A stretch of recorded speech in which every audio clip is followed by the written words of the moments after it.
ஓ, அவங்க அம்மாவும் அரசு அதிகாரி. ஆமாம், அம்மாவும் அரசு அதிகாரி. அப்பா இதுதான் டெப்யூட்டி கலெக்டர். அப்பா டெப்டி கலெக்டர்.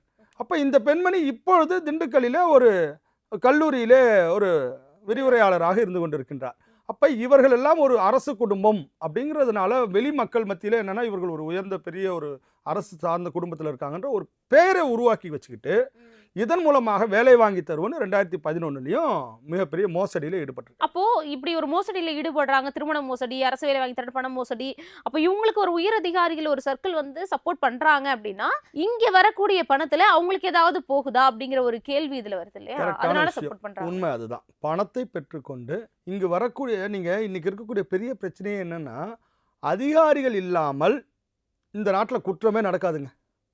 திருடர்களால் குற்றம் நடக்குதுன்னு சொல்றதெல்லாம் தப்பு. இங்க இருக்கக்கூடிய ரவுடிகளால் குற்றம் நடக்குதுன்றதெல்லாம் தப்பு. முறையற்ற அதிகாரிகள் இருப்பதனால்தான் இந்த நாட்டிலே குற்றம் அதிகரித்துக் கொண்டிருக்கின்றது.